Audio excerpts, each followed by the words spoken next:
I was 34 years old the morning my sister called me from a hospital bed in Phoenix, Arizona. I had not spoken to her in 6 years. 6 years of silence, of building a life so far from our shared past that most days I almost believed the distance was enough. I was standing in my kitchen in Columbus, Ohio, still in my pajamas, holding a mug of coffee gone cold while I stared at her name blinking on my screen. Cassidy N. Walker.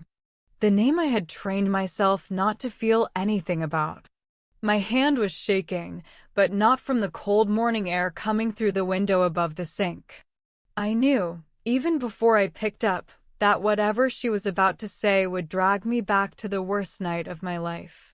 The night she stood in front of 200 people, accepted an award that had my name all over it, and smiled like she had earned every single second of it. I was Lauren Marie Walker, the daughter nobody in that room was looking at. I let the phone ring 3 more times. I watched each ring like a small and separate decision I was being forced to make. Then I answered. Growing up in Dayton, Ohio, our family looked exactly like a greeting card. Mom, Dad, 2 daughters, a yellow house with a porch swing, and a neighborhood where everyone kept things polite. My father, Robert Walker, coached Little League on Saturdays. My mother, Diane, ran the church bake sale every Thanksgiving without fail. From outside, we were the family people pointed to when they talked about solid and decent and hardworking. But inside that yellow house, there was always a quiet scoreboard running. And Cassidy was always winning on it. She was 3 years older than me, louder, funnier, better at making our parents laugh. She knew how to walk into a room and become the center of it without appearing to try. I was the quiet one. The one sitting in the corner with a notebook, writing things down, watching carefully, thinking everything through before saying anything. My mother called it being shy. My father called it being careful. Cassidy called it being invisible. She did not mean it as a compliment, and I never took it as one.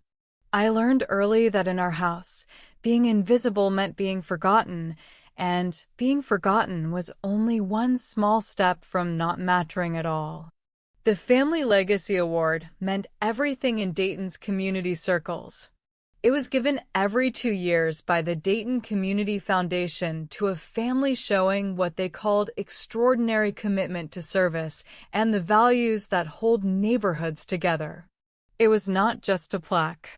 It was a ceremony at the Dayton Convention Center, full newspaper coverage, a $5,000 scholarship in the family's name, and recognition that followed you for years.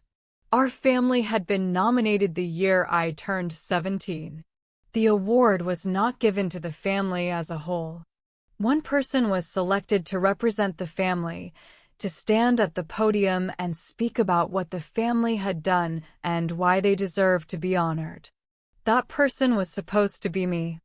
I had spent 4 full months preparing. I wrote the speech myself, every word, staying up past midnight, crying over early drafts, pouring in everything I knew about our family, our neighborhood, and what it truly meant to serve others without asking for recognition. I wrote with the kind of honesty that only comes when you believe completely in what you are saying. And then I made the critical mistake of leaving my handwritten draft on the kitchen table before I went to bed. I want to be clear about why the award was supposed to go to me and not to Cassidy. This is not something I have reshaped over the years to favor myself. There are documents. There is a letter from the Dayton Community Foundation addressed to my parents, with my name, Lauren Marie Walker, confirmed in the second paragraph as the selected family representative. My mother had asked me personally to write the speech. I remember sitting at the kitchen table on a Tuesday in October while she slid a yellow notepad toward me and said, "Lauren, you have always had a way with words. You write this. I want it to come from you." So I did. I wrote about my father coaching Little League kids on evenings when he was already exhausted from a double shift. I wrote about my mother quietly delivering meals to elderly neighbors every Sunday without telling a soul. I wrote about what it means to serve without applause, without any camera capturing it. I wrote honestly because I believed every line I was putting down. I was proud of what I had written. It was the truest thing I had ever made. And then I left it unguarded on a kitchen table overnight. The night before the ceremony, I could not sleep. I lay in bed rehearsing lines, timing my pauses, imagining the moment I would stand at the podium and say something that genuinely mattered to the people listening. I was 17, and it was the most important thing I had ever been trusted to do. At 2 in the morning, I crept downstairs for water and found the kitchen light on. Cassidy was at the table. My draft was spread open in front of her. She looked up when she heard me and did not flinch at all. She tilted her head slightly, like she was studying something mildly interesting, and said, "You write really well, Lauren." I told her to put it down. She set it down slowly and deliberately, as if she were doing me a favor by complying. Then she said, "You know you get nervous in front of crowds. Mom is already a little worried about that." I said I was not nervous. She said she was only trying to help. I took my draft back upstairs and did not sleep again for the rest of that night. But I did not believe she would actually do what I was beginning, in some quiet corner of my stomach, to fear she might do. The morning of the ceremony, I woke to my mother sitting on the edge of my bed with a careful, rehearsed look on her face. She said there had been a change in plans. Cassidy would be representing the family that evening. She said Cassidy was more confident in front of large crowds, that I might get nervous and stumble and embarrass the family on such a visible night. I sat up straight and said I had been preparing for 4 months. I had written every word of that speech myself. She looked at her hands and said, "Cassidy helped you write it, didn't she?" That was when I understood exactly what had happened. Cassidy had not just read my draft at the kitchen table. She had gone to my mother the very next morning and told her that she had helped me write it. She had planted just enough quiet doubt to shift everything in her own direction. My mother was not a cruel woman. She genuinely believed she was making the sensible call for the family. But that sensible call had been constructed entirely on a lie I had not known was being built while I slept 1 floor above the kitchen where it happened. I sat in the audience at the Dayton Convention Center in a blue dress I had chosen weeks earlier for a moment that was supposed to be mine. I watched my sister walk to the podium in a red dress she had borrowed from my closet without asking, holding pages I recognized as my own handwriting, edited in small places to sound slightly more like her. The room was packed. People from our church were there, neighbors, my father's coworkers, 2 of my own teachers who had known I was preparing something for this night. 200 people watching my sister accept an award built on values she had read about in my notebook. She was good at it. I will give her that honestly and without bitterness. She spoke with warmth and confidence, and the audience responded to her fully. My father wiped his eyes. My mother clutched her program and smiled the entire time. I sat in the 7th row and stared at my own hands, because if I looked at the stage for too long I was afraid something in me would break openly in front of everyone around me. I did not cry at the ceremony. I was too angry for that.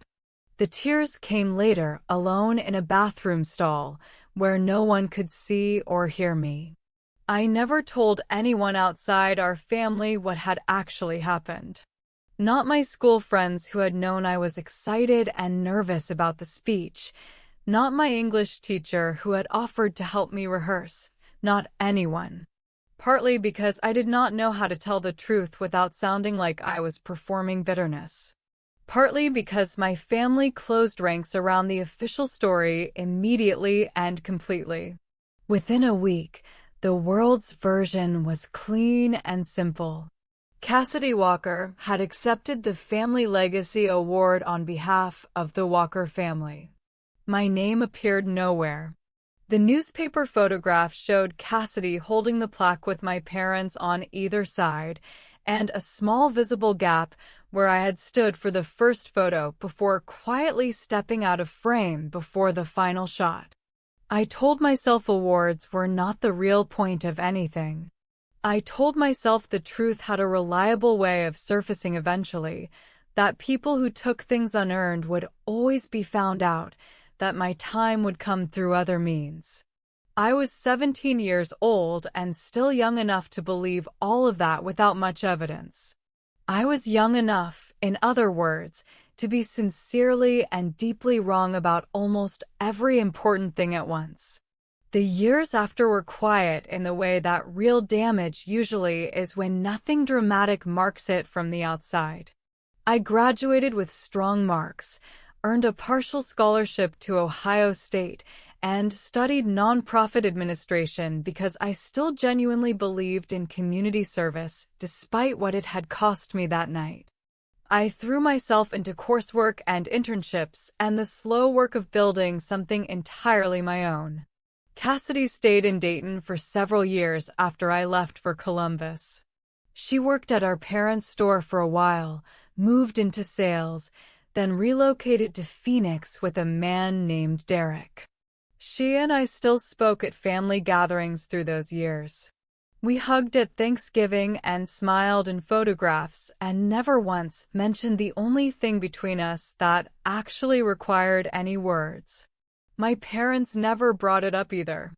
That night had been sealed into the family story and quietly reclassified as something that no longer required further conversation by anyone. Silence had always been my family's preferred language when the truth became inconvenient or uncomfortable, or too close to someone's real face to look at directly without flinching. I had learned to speak that language fluently before I was old enough to know what I was learning. The complete break between Cassidy and me came 6 years before that hospital call. It was not dramatic. There was no screaming match or theatrical confrontation. It was quieter and somehow more permanent than any of that. I had been asked to give a speech at a community awards dinner in Columbus through my work. My mother mentioned it casually to Cassidy during a phone call, and Cassidy called me to offer her help. She said she had always been skilled with public speeches. She said she had a natural feel for connecting with audiences. She said it all with such easy confidence that for one moment I almost believed she had simply forgotten what she had done. And then she said, "I have always been the one in our family who really knew how to stand up and speak in public, Lauren." That single sentence was enough. 6 years of sealed-up truth cracked open in one moment. I told her, without raising my voice, that I remembered precisely who had written the speech she delivered at the family legacy ceremony. She said I was being overly dramatic. I said goodbye. I did not call her after that. She did not call me. For 6 years, that was exactly how we both stayed. The call on that cold February morning came through 3 times before I picked up. Cassidy's voice, when I finally heard it after 6 years of silence, was something I had genuinely never heard from her before. It was small and stripped of its usual easy confidence. She sounded like a person who had been trying to hold something together alone for a very long time, and had finally run completely out of the strength required to keep doing it. She told me she was in a hospital in Phoenix. She said Derek was gone. The marriage had collapsed the year before. She told me she had been diagnosed with a serious kidney condition 3 months earlier and had been managing it entirely on her own. She told me she had no one who could be present with her for the medical procedure scheduled the following week, and that her doctors had strongly recommended she have family nearby. And then she said, "Lauren, I have no one else to ask." I sat down slowly onto my kitchen floor, still holding my cold coffee. Not because my legs gave out, because the weight of what she had said needed more ground beneath it than I could offer while standing up. Sometimes you have to sit all the way down for things to become real. I spent 3 days not answering the question she had left hanging in the air between us. I called my mother, who was living in a retirement community in Florida. She cried almost immediately when I described Cassidy's situation. She said she had sensed things were difficult for Cassidy in Phoenix, but had not understood how completely alone she had become. She asked very gently if I would go. I said I did not know yet. My mother was quiet for a moment before she said, "Lauren, whatever happened between the two of you, she is still your sister." I wanted to say she was the very reason I had spent 17 years quietly proving something to myself I should never have needed to prove. But I kept that inside. I said I would think about it seriously. I called my closest friend Renee that evening. She had known me since Ohio State and was the only person outside my family who knew the complete story of the award. Renee said, "Go if you truly want to, but go for your own reasons and not for hers. Make absolutely sure you understand the difference before you buy any ticket." I wrote that down in my journal. It was the most honest thing anyone had offered me in 3 full days. I booked a flight to Phoenix on Thursday with the return date left open. I did not tell Cassidy I was coming until I was already at the Columbus airport with my bag over my shoulder. I sent a simple text that said, "I will be there tomorrow afternoon." She replied after a few minutes with 2 words only. "Thank you." Something about the complete smallness of those 2 words reached through a wall I had not fully realized I was still standing behind. I had expected more from her. An explanation. Some version of her usual smoothness. But she just said thank you quietly, like someone who already understood she had no right to ask for anything beyond what she had already received. On the plane, I stared out the window for most of the flight. I thought about 17-year-old Lauren sitting in the 7th row of the convention center in her blue dress, staring at her hands in her lap. I thought about everything I had built in the years since that night, built carefully and quietly and kept close. And I thought about Cassidy lying alone in a hospital room in a city she had moved to with someone who was no longer there. I was not glad about her situation. I want to say that plainly and completely. I was not glad. The hospital was smaller and quieter than I had pictured. Cassidy was in a room on the 3rd floor with a window overlooking a parking lot and a pale strip of Arizona sky above distant rooflines. She was noticeably thinner than the last time I had seen her. Her hair, which she had always kept beautifully, was pulled back in a loose, careless ponytail. There were no flowers anywhere in the room, no cards on the windowsill, nothing personal arranged to make the space feel like hers. Just the steady beeping of the monitor beside her bed and the faint sound of a television playing in the adjacent room. She looked up the moment I appeared in the doorway. For one brief second, her face did something I had never seen it do before in my entire life. It crumpled. Not dramatically, not for effect. In the quiet way of a person who has been holding herself together through sheer will for so long that the first familiar face dismantles every wall at once. I set my bag down. I pulled the chair close to her bed and sat down without ceremony. I said, "I am here." She pressed her lips together and nodded once. Then she said, "I know. I am sorry it took something like this." We did not talk about the award on that first day. Neither of us reached for it. We talked about small, manageable things instead, the way 2 people do when the ground between them feels uncertain and they need to test it carefully before trusting their full weight to it. She told me about the apartment she had given up after Derek left. About her gray cat Oliver, which a neighbor was looking after. About the nurses on her floor, one of whom she genuinely liked. I told her about my work, my Columbus apartment with its east-facing windows, the small balcony garden I had started the previous spring. We talked like two people who had been away from each other for a long time and were carefully checking whether the floor would hold before walking further into the room between them. That night, after Cassidy fell asleep, I stayed in the chair beside her bed without moving for a long time. I listened to her breathe. I looked at her face, which was still completely and unmistakably my sister's face even after everything that had passed. And I felt something I had not prepared for. Not forgiveness yet. Something more honest than anger. A deep and settled exhaustion that comes from gripping something for so long your hand forgets what it held. The procedure went well.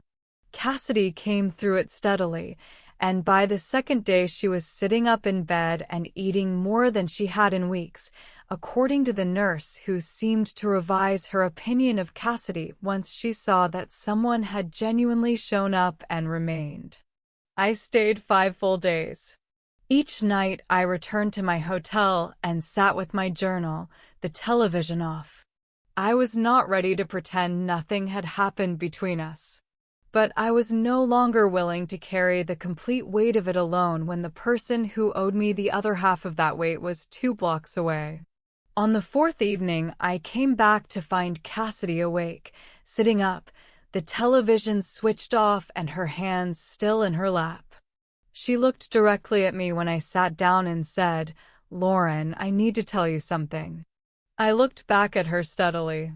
She said she had been thinking about what to say for 3 days. I said to take whatever time she needed. She said there was truly no version of it that would sound like enough. So she was going to say it plainly. What I did to you was wrong. She held my eyes when she said it. That mattered more than she perhaps knew. She told me things she had never admitted before. She said she had read my draft at the kitchen table and felt, for the first time in a long while, genuinely moved by something her younger sister had made. She said that feeling had frightened her. She had gone to our mother the next morning not with a finished plan, but with a desperate urgency she had not fully understood in herself until years later in a therapy office in Phoenix. She said she told Mom she had helped write the speech because she needed to be part of something she recognized as genuinely good. She had seen something in those handwritten pages that was undeniably real, and she could not stand the thought that her quiet little sister, the invisible one, had written something she herself could never have produced. She said she spent years telling herself it had not been so bad, that I was young and resilient, that an award was only an award. She said lying to herself had been far easier than any available alternative. She cried while telling me this, steadily and without performance, the way a person cries when the truth has finally run out of places to hide inside them, and there is nothing left to do but let it out. I sat with everything she had said for a long time before speaking. Outside the window, the Arizona late afternoon sky had turned that deep amber color that makes even ordinary things look like they carry meaning. I thought about 17-year-old Lauren going home after the ceremony, folding the speech into a drawer and never looking at it again. About how she had trained herself to stop wanting to be seen and how that training had quietly followed her into her adult life in ways she had not always been able to name. I thought about everything I had built since that night and how none of it had ever been taken from me. It was all still mine. I looked at Cassidy and said simply, "I know." She blinked. I said, "I know you were scared. I know you were not setting out to destroy me. I know you were 20 years old and you made a terrible choice and then spent the next 17 years making it worse by refusing to say it out loud to anyone." She nodded, still crying. I said, "I am not ready to say everything between us is fine. That would not be honest, and you deserve honesty from me now. But I am genuinely glad you told me the truth directly. That is real, and I will keep it. Before I left Phoenix, something unexpected happened. The nurse assigned to Cassidy for most of my visit, an older woman named Patricia with an unhurried and steady manner, stopped me in the hallway on my final morning while I was heading to collect my bag. She said she wanted to tell me something before I left. She said she had been a nurse for 26 years and had seen every kind of family situation walk through hospital corridors. She said what she had quietly observed between me and my sister over 5 days was among the most genuinely honest things she had witnessed in a long time inside that building. She said it was not the showing up that got her attention, though that mattered. It was the hard conversations, she said. Most families avoid those even when they are sitting 3 feet apart in a hospital room with nowhere else to be. I thanked her. She said, "Whoever you are to her, you showed up and you stayed and you talked." That is not a small thing. I walked back to Cassidy's room and found her sitting upright with more color in her face than she had carried when I first arrived. She said she wanted me to have something. She opened the drawer of her bedside table and pulled out a small plain envelope. Inside was the newspaper clipping from the night of the 2007 Family Legacy Awards ceremony. I stared at the folded clipping for a long moment. Cassidy told me she had kept it through every move she had made since Dayton, through the relocation to Phoenix, through the marriage and its ending. She said she had read it so many times over the years that certain lines had become close to memorized. She pointed to one paragraph near the middle, the one I had written about what it means to love a place without requiring it to love you back.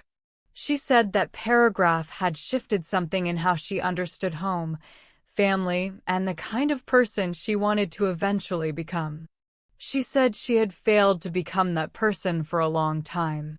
But she kept reading those words anyway, through all of it, holding on to them.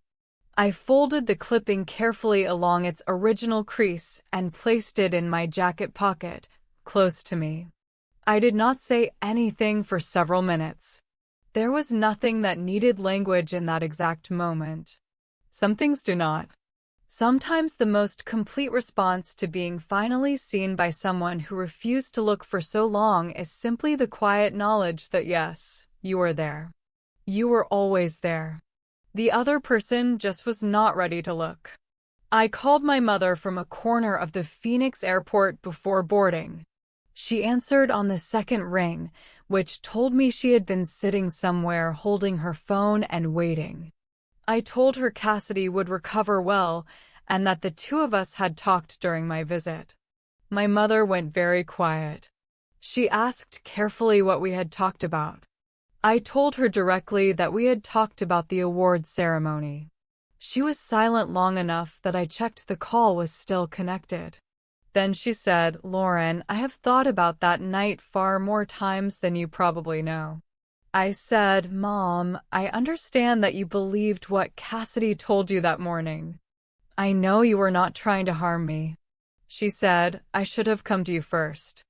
I should have read your words myself before making any decision." I said, "Yes, you should have done that." She cried then, the quiet kind, and I listened for a moment without filling the silence. I did not tell her it was completely fine, because it was not entirely fine yet, and she deserved honest words from me more than comfortable ones. But I told her I loved her. And I told her that some things can be carefully repaired even after a very long time.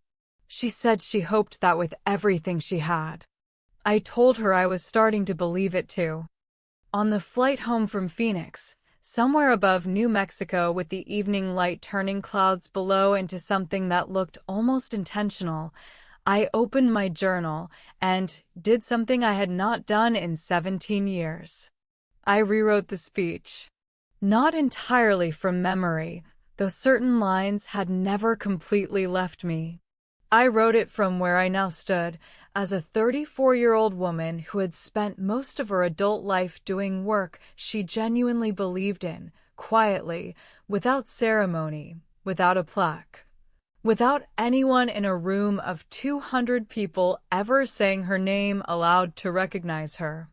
I wrote about what it means to serve not for the recognition it might produce, but because the work itself is the entire point of doing it. I wrote about people who show up in small ways every day without being asked, who cook meals, coach children on Saturday mornings, and write things down that no one reads for years until the right person finds those words at exactly the right moment. I wrote about my sister. Not about what she had done to me. About what it had required of her to look me in the eye after 17 years and say the true thing plainly and without any softening. That kind of honesty, I wrote, is also a form of love. 3 months after returning home from Phoenix, a letter arrived from the Dayton Community Foundation on their official letterhead. My mother, I discovered when I called to ask, had contacted them on her own initiative several weeks after my airport phone call with her. She had told them the full and unedited story. She had sent a copy of the original nomination confirmation letter with my name in the second paragraph. She had told them who had written the speech and what had happened in the hours before the ceremony that changed who delivered it. I do not know exactly how she worded her letter or how many drafts she wrote before sending it. But the letter I received was formal, gracious, and more than I had honestly expected from any institution at this distance in time. The foundation stated that after reviewing documentation from the original 2007 nomination, they wished to make a formal and permanent correction to their official records. They acknowledged that the award had been accepted that year by the wrong family representative, and that the correct representative, Lauren Marie Walker, had never received proper recognition for her verified contribution. They invited me to a small recognition luncheon in Dayton the following spring. I sat at my kitchen table and read the letter 4 full times before I set it down. I attended the luncheon in Dayton that April. Cassidy flew with me from Columbus. She was visibly healthier, steadier, quieter in a way that felt earned rather than defeated. My mother was there, sitting very straight. My father, older now and moving slowly, was seated beside her. Several Foundation board members who had been present at the original 2007 ceremony were there as well. The event was not held at the convention center. It was a smaller and more honest gathering in a sunlit meeting room on the second floor of the Foundation's building, about 20 people around a single long table with good coffee and simple spring flowers in low vases. When the director called my name and handed me the corrected certificate, the room applauded. It was not the applause of 200 strangers responding to a performance. It was the warm, specific, fully informed applause of people who understood the complete story behind what they were witnessing. I stood and said thank you. I said it had been a long time coming, but that good things, when they arrive honestly, are worth whatever waiting they required. I looked directly at Cassidy when I said that. She nodded once, slowly, her eyes bright. My mother held her program tightly in both hands and did not let go until it was over. I keep the corrected certificate on the wall of my home office in Columbus, beside a photograph Renee took of me on the afternoon of the luncheon, standing outside the Foundation building in April light. It is not the most beautiful object on that wall, but it is the most honest thing I own. Cassidy and I talk regularly now. Not every day, and not without the careful honesty that develops between two people who have finally decided to stop performing for each other. She is still in Phoenix, in a small apartment she chose for herself, with a window that faces east in the mornings. She has work she finds meaningful and a doctor she trusts, and she has been healthy for nearly a year. She told me recently she has started writing things down in a notebook. I told her she always had more worth saying than she ever allowed herself to believe. What I know now that I could not have known at 17, sitting in the 7th row in a blue dress staring at my hands, is simply this. The truth does not arrive on any schedule you can plan around. Sometimes it is 17 years late. Sometimes it comes in a hospital room with someone finally too tired to keep pretending. But it comes. And when it does, it gives you back something you did not know you could still recover. Not just the certificate. Not just your name in a corrected record. Yourself. Exactly who you always were.